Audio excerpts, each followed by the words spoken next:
അഹമ്മദാബാദ് വിമാനാപകടത്തെക്കുറിച്ചുള്ള പ്രാഥമിക അന്വേഷണ റിപ്പോർട്ട് പുറത്തു വന്നിട്ടുണ്ട്. വിമാനത്തിലെ 2 ബ്ലാക്ക് ബോക്സുകളും കണ്ടെടുത്തു. ബ്ലാക്ക് ബോക്സിൽ നിന്ന് അപകടത്തിന് തൊട്ടുമുൻപ് പൈലറ്റുമാർ തമ്മിൽ നടത്തിയ സംഭാഷണം അന്വേഷണ സംഘം ഡീകോഡ് ചെയ്തിട്ടുണ്ട്.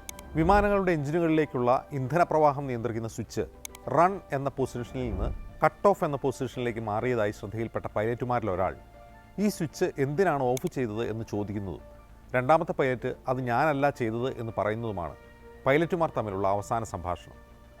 സെക്കൻഡുകൾക്കുള്ളിൽ വിമാനം ആ മെഡിക്കൽ കോളേജിൻ്റെ ഹോസ്റ്റൽ കെട്ടിടത്തിലേക്ക് ഇടിച്ചു കയറിയെന്നും അന്വേഷണ റിപ്പോർട്ട് പറയുന്നു. എഞ്ചിനിലേക്ക് ഇന്ധനമൊഴുക്കുന്ന സ്വിച്ചുകൾ ആരാണ് ഓഫ് ചെയ്തത്? പൈലറ്റുമാരല്ല അത് ചെയ്തതെങ്കിൽ അതെങ്ങനെ സംഭവിച്ചു?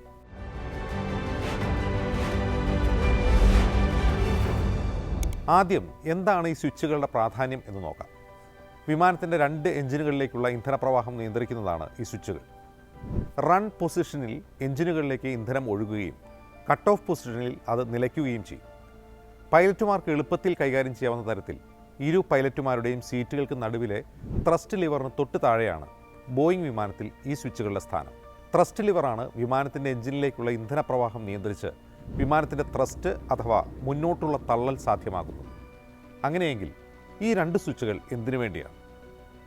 വിമാനത്തിൻ്റെ എഞ്ചിനുകൾ പ്രവർത്തിക്കാത്ത സാഹചര്യത്തിൽ ഇന്ധനപ്രവാഹം പൂർണ്ണമായും നിർത്തിവെക്കുക, എഞ്ചിന് തീ പിടിക്കുകയോ മറ്റോ ചെയ്താൽ കൂടുതൽ അപകടമുണ്ടാവാതെ എഞ്ചിനിലേക്കുള്ള ഇന്ധനപ്രവാഹം പെട്ടെന്ന് തടയുക എന്നിവയാണ് ഈ സ്വിച്ചുകളുടെ ധർമ്മം. അശ്രദ്ധമായി ഈ സ്വിച്ചുകൾ കട്ട് ഓഫ് പൊസിഷനിലേക്ക് മാറാതിരിക്കാൻ വളരെ സുരക്ഷിതമായാണ് ഈ സ്വിച്ചുകളുടെ സ്ഥാനം നിർണ്ണയിച്ചിട്ടുള്ളത്. അബദ്ധത്തിൽ കൈ തട്ടാതിരിക്കാൻ ഇരുവശത്തും 2 ബ്രാക്കറ്റുകളുണ്ട്. സ്വിച്ച് മുകളിലേക്ക് ഉയർത്തി മാത്രം മുന്നോട്ടോ പിന്നോട്ടോ ചലിപ്പിക്കാവുന്ന തരത്തിലാണ് ഇതിൻ്റെ നിർമ്മാണം. പറക്കുന്നതിനിടയിൽ ഈ സ്വിച്ചുകൾ അബദ്ധത്തിൽ കട്ട് ഓഫായി എന്ന് കരുതുക. നല്ല ഉയരത്തിൽ പറന്നുകൊണ്ടിരിക്കുമ്പോഴാണെങ്കിൽ പൈലറ്റുമാരെ ശ്രദ്ധയിൽപ്പെട്ടാൽ അത് തിരികെ റൺ പൊസിഷനിലേക്ക് ആക്കിയാൽ മതി. എൻജിൻ വീണ്ടും പ്രവർത്തിച്ചു തുടങ്ങും. എങ്കിൽ അഹമ്മദാബാദ് വിമാനത്തിൽ എന്താകും സംഭവിച്ചിട്ടുണ്ടാവുക എന്ന് നോക്കാം. 2 സാധ്യതകളാണ് നമ്മുടെ മുമ്പിലുള്ളത്. പൈലറ്റുമാരിൽ ആരെങ്കിലും ബോധപൂർവം ഇത് ഓഫ് ചെയ്യണം. അബദ്ധത്തിൽ കൈതട്ടി ഈ സ്വിച്ച് ഓഫാവാൻ സാധ്യത വളരെ വിരളമാണ്. കാരണം ഈ സ്വിച്ച് മുകളിലേക്ക് വലിച്ചുയർത്തിയ ശേഷം വേണം ഇത് ഓഫ് ചെയ്യാൻ. അങ്ങനെ അബദ്ധത്തിൽ കൈ തട്ടാതിരിക്കാൻ ഇരുവശത്തും സുരക്ഷിതമായ 2 ബ്രാക്കറ്റുകളുമുണ്ട്. മറ്റൊരു സാധ്യത ഈ സ്വിച്ചുകൾ പ്രവർത്തിക്കുന്ന സ്പ്രിങ്ങുകളുടെ തകരാറുകൊണ്ടോ മറ്റോ സ്വയം ഓഫാവുന്ന ഒരു സാഹചര്യമാണ്. അഹമ്മദാബാദിൽ അപകടമുണ്ടാക്കിയ വിമാനത്തിലെ പൈലറ്റുമാരുടെ അവസാന സംഭാഷണം ഈ സ്വിച്ച് എന്തിനാണ് ഓഫ് ചെയ്തത് എന്നാണ്.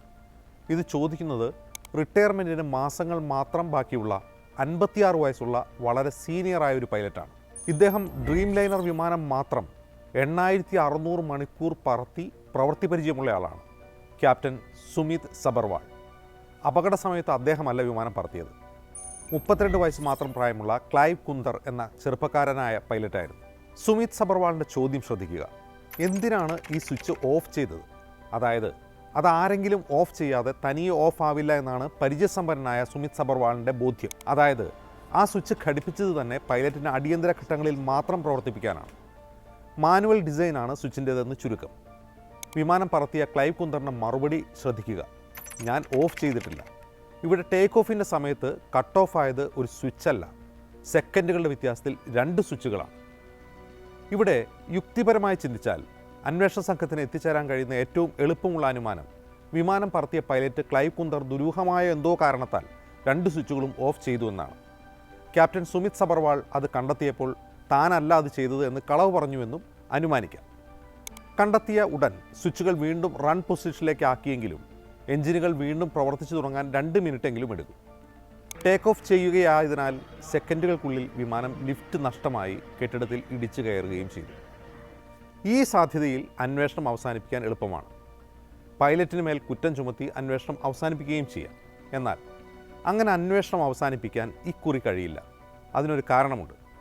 ഡ്രീം ലൈനർ ഉൾപ്പെടെ ബോയിങ്ങിൻ്റെ വിമാനങ്ങളിലെ സുരക്ഷാ വീഴ്ചകളെക്കുറിച്ചുള്ള മുൻ അന്വേഷണങ്ങൾ, എയർ ഇന്ത്യക്ക് കൈമാറിയ ഡ്രീം ലൈനറുകളിലെ സവിശേഷമായ സുരക്ഷാ വീഴ്ചകളെക്കുറിച്ചുള്ള വെളിപ്പെടുത്തലുകൾ. അതുകൊണ്ട് തന്നെ ബോയിങ്ങിന് ഇക്കാര്യത്തിൽ വീഴ്ച ഉണ്ടായോ എന്ന് തുടരന്വേഷണത്തിൽ പരിശോധിക്കും എന്ന് ഉറപ്പാണ്. മറ്റൊരു പ്രധാനപ്പെട്ട കാര്യം, പൈലറ്റ് ഓഫ് ചെയ്തില്ലെങ്കിൽ ഈ ഇന്ധന സ്വിച്ചുകൾ തനിയെ ഓഫാകുമോ എന്ന ചോദ്യമാണ്.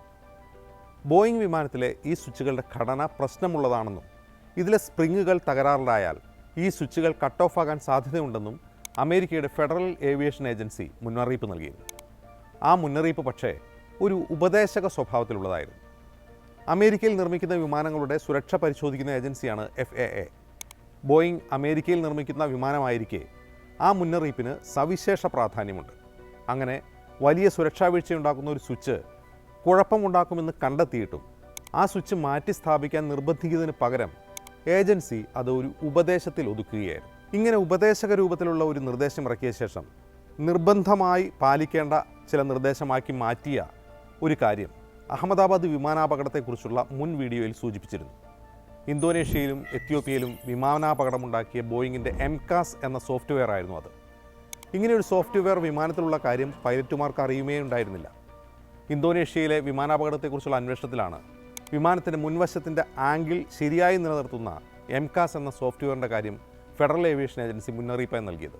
എന്നാൽ എത്യോപ്യൻ വിമാനവും സമാന കാരണത്താൽ മൂക്കുകുത്തി വീണപ്പോൾ ഫെഡറൽ ഏവിയേഷൻ ഏജൻസിയുടെ നിർദ്ദേശപ്രകാരം അപകടകാരണമായ MCAS സോഫ്റ്റ്വെയർ ഉൾക്കൊള്ളുന്ന ബോയിങ് 737 MAX വിമാനങ്ങൾ മുഴുവൻ നിലത്തിറക്കാൻ അമേരിക്ക ഉത്തരവിട്ടു. ആ സോഫ്റ്റ്വെയർ ശരിയാക്കിയ ശേഷമാണ് പിന്നീട് ആ വിമാനങ്ങൾ പറന്നത്.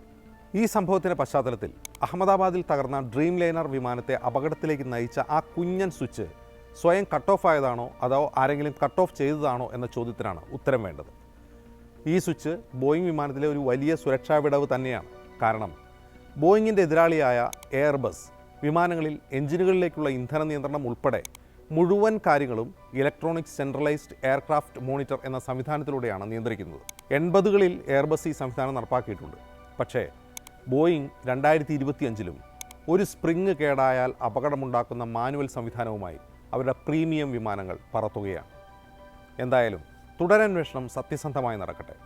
അപകടമുണ്ടാക്കിയവരെ നിയമത്തിന് മുന്നിൽ കൊണ്ടുവരട്ടെ.